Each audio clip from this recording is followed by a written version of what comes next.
Jean-Claude Juncker is a politician who is President-elect of the European Commission. He was previously the Prime Minister of Luxembourg from 1995 to 2013. He was the longest-serving head of government of any European Union country, and one of the longest-serving democratically elected leaders in the world, by the time he left office. He was also Luxembourg's Minister for Finances from 1989 to 2009 and the first permanent president of the Eurogroup from 2005 to 2013, his tenure encompassing the height of the European financial and sovereign debt crisis. Juncker was the candidate of the European People's Party for the President of the European Commission going into the 2014 European Parliament elections, which saw the EPP win the most seats. On June 27, the European Council officially nominated Juncker for the position, and on July 15, the European Parliament elected him with a majority of 422 votes from a total of 729 cast. He is scheduled to succeed incumbent Jose Manuel Barroso into office in November. Early life and education: Juncker was born in Reading, Luxembourg and spent most of his childhood in Belvoir. His father, Joseph, was a steelworker and a member of the Confederation of Christian Trade Unions who was conscripted by the Wehrmacht after the German occupation of Luxembourg during World War II. Juncker studied at the Clairefontaine in Belgium before returning to Luxembourg to study his baccalaureate at the Liquor Copyright E. Michel Rodin. In 1974, he joined the Christian Social People's Party. Juncker went on to study law at the University of Strasbourg, graduating with a Master's in Law in 1979. Although he was subsequently sworn into the Luxembourg Bar Council in 1980, he never practiced as a lawyer. Early political career: following Juncker's graduation from the University of Strasbourg, he was appointed as a parliamentary secretary. He later won election to the Chamber of Deputies for the first time in 1984 and was immediately appointed to the cabinet of Prime Minister Jacques Santer as Minister of Labour. This led to a chairman's role at a number of meetings of the Council of the European Communities, where Juncker's pro-Europe credentials first emerged. Shortly before the 1989 election, Juncker was seriously injured in a road traffic accident, spending 2 weeks in a coma. He nonetheless recovered in time to be returned to the Chamber of Deputies once more, after which he was promoted to become Minister for Finance, a post traditionally seen as a rite of passage to the premiership of the country. His eventual promotion to Prime Minister seemed at this time inevitable, with political commentators concluding that Santer was grooming Juncker as his successor. Juncker at this time also accepted the position of Luxembourg's representative on the 188-member Board of Governors of the World Bank. Juncker's second election to Parliament saw him gain prominence within the European Union. Juncker chaired the Council of Economic and Financial Affairs, becoming a key architect of the Maastricht Treaty. Juncker was largely responsible for clauses on economic and monetary union, the process that would eventually give rise to the euro, and was himself a signatory to the treaty in 1992, by which time he had taken over as parliamentary leader of the Christian Social People's Party. Juncker was re-elected to the chamber in 1994, maintaining his ministerial role. With Santer ready to be nominated as the next president of the European Commission, it was only 6 months later that Grand Duke Jean approved the appointment of Juncker as Prime Minister on January 20, 1995, as part of a coalition with the Luxembourg Socialist Workers' Party. Juncker relinquished his post at the World Bank at this time, but maintained his position as Minister for Finance. Prime Minister of Luxembourg. Juncker's first term as Prime Minister was focused on an economic platform of international bilateral ties to improve Luxembourg's profile abroad, which included a number of official visits abroad. During one such visit, to Dublin in December 1996, Juncker successfully mediated a dispute over his own EU economic and monetary union policy between French President Jacques Chirac and German Chancellor Helmut Kohl. The press dubbed Juncker the hero of Dublin for achieving an unlikely consensus between the two. 1997 brought the rotating presidency of the European Council to Luxembourg, during which time Juncker championed the cause of social integration in Europe, along with constituting the so-called Luxembourg process for integrated European policy against unemployment. He also instigated the Euro 11, an informal group of European finance ministers for matters regarding his economic and monetary union ideals. For all of these initiatives, he was honored with the Vision for Europe Award in 1998. Juncker succeeded in winning another term as Prime Minister in the 1999 election, although the coalition with the Luxembourg Socialist Workers' Party was broken in favor of one with the Democratic Party. After the 2004 election, the Luxembourg Socialist Workers' Party became the second largest party again, and Juncker again formed a coalition with them. Shortly after re-election, Juncker found himself misinformed at a European Union summit over the condition of then ailing Palestinian National Authority leader Yasser Arafat. Juncker mistakenly announced his death prematurely, before retracting the claim citing misunderstanding. In 2005, Juncker inherited a second term as President of the European Council.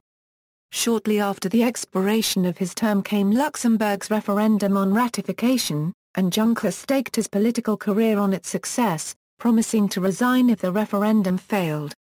The final result was a 56.5% yes vote on an 88% turnout. His continued allegiance to European ideals earned him the 2006 Karlspreis. In 2009, he denounced the lifting of the excommunication of controversial Bishop Richard Williamson, a member of the Society of St. Pius X. On November 19, 2012, RTL tar copyright La Zebbugerda story alleging that the former head of the State Intelligence Service, Marco Mill, had used a wristwatch to covertly record a confidential conversation with Juncker in 2008. According to the report, although Juncker had later found out about the recording, he took no action against Mill and allowed him to leave the service in 2010 for a position with Siemens. A transcript of the conversation was published by La Zebbugerland, which highlighted the disorganized state of the Secret Service, mentioned links between Grand Duke Henri and MI6 and referred to the Bamelia scandal. On December 4, 2012, the Chamber of Deputies voted to set up a parliamentary inquiry into allegations of SREL misconduct including the illegal bugging of politicians, purchase of cars for private use and allegations of taking payments and favors in exchange for access to officials. The inquiry heard from witnesses who claimed that SREL had conducted 6 or 7 illegal wiretapping operations between 2007 and 2009, as well as covert operations in Iraq, Cuba and Libya. The report concluded that Juncker had to bear political responsibility for SREL's activities, that he had been deficient in his control over the service and that he had failed to report all of the service's irregularities to the Inquiry Commission. Juncker himself denied wrongdoing. After a 7-hour debate in the Chamber of Deputies on July 10, the withdrawal of support from the Christian Social People's Party's coalition partner, the Luxembourg Socialist Workers' Party, forced Juncker to agree to new elections. Juncker tendered his resignation to the Grand Duke on July 11. Alex Baudry, president of LSAP and chair of the parliamentary inquiry into SREL, declared his lack of confidence in Juncker, saying, "We invite the Prime Minister to take full political responsibility in this context and ask the government to intervene with the head of state to clear the path for new elections." As of July 11, 2013, the Grand Duke had not made public any decision when to dissolve the legislature and call a new election. Juncker has stated he would be keen to lead his party in a forthcoming election if they wish for him to do so. After the election, Juncker was succeeded on December 4, 2013 by Xavier Bettel, president of the Eurogroup. In 2004, the Eurogroup of Eurozone finance ministers decided to replace the rotating chairmanship with a permanent president. Juncker was appointed as the first permanent president and assumed the chair on January 1, 2005. He was reappointed for a second term in September 2006. Under the Lisbon Treaty, this system was formalized and Juncker was confirmed for another term. Juncker stepped down on January 21, 2013. When he was succeeded by Dutch Finance Minister Jeroen Dijsselbloem. During his period as Mr. Euro, the group was instrumental in negotiating and supervising bailout packages for the countries that faced bankruptcy: Greece, Ireland, Portugal, Spain and Cyprus. Juncker was also an outspoken proponent of enhanced internal cooperation and increased international representation of the group. In a debate in 2011, during the height of the Eurozone crisis, Juncker responded to a conference-goer's suggestion to increase the openness of the strategy discussions in the Eurogroup.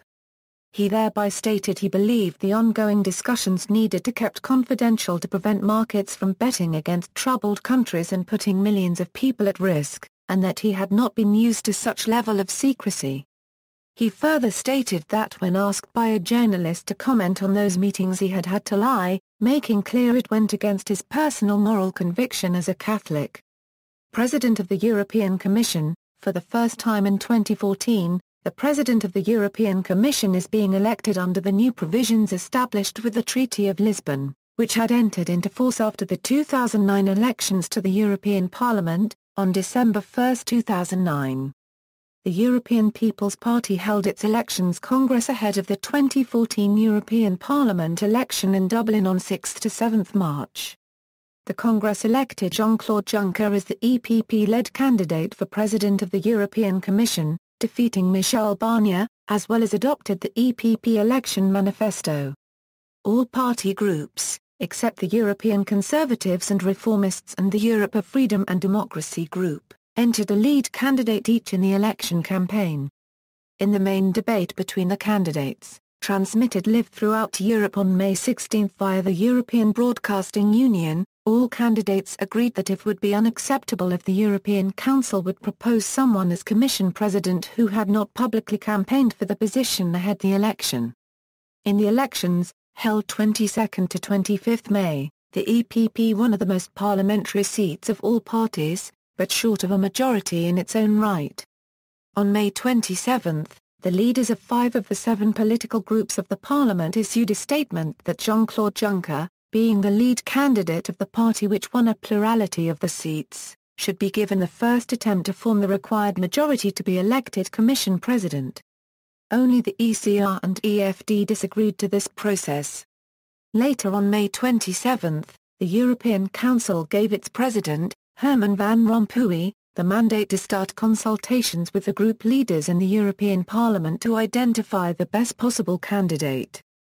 Having less influence over the appointment than under pre-Lisbon law, the Council instead made use of its right to set the strategic priorities, and included discussions with Parliament leaders and Council members alike for a strategic agenda for the upcoming period in Rompuy's mandate.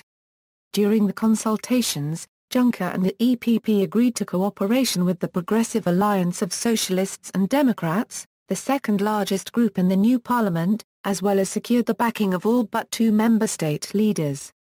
In turn for the support, the centre-left group and state leaders secured promises of a shift in focus away from austerity towards growth and job creation for the coming period, as well as promises of some of the top jobs. The European Council officially proposed Juncker to Parliament as candidate for the presidency on June 27, together with a strategic agenda setting out policy priorities for the upcoming Commission mandate period. For the first time the nomination was not by consensus, but the European Council voted 26-2 to propose Juncker for the position. Voting against were British PM David Cameron and Hungarian PM Viktor Orban. Prior to the vote, various media had reported the heads of government of Sweden, Netherlands and Germany as having concerns regarding either the candidate himself, or the way the nomination process was conducted. This was however never confirmed by the politicians in question. On July 15, Juncker presented his political programme to the European Parliament in plenary. Following a debate, the MEPs elected Juncker to the position of Commission President with 422 votes in favour, well over the 376 required, and 250 votes against. Awards and decorations. See also, Juncker a Europose Ministry, Juncker a Europolfa Ministry, Juncker a Euro-Selben Ministry I Juncker a Euro-Selben Ministry 2, references. External links, biography at the Wayback Machine at the Luxembourg Government, some Reuters articles, profile, EU Jean-Claude Juncker. BBC News.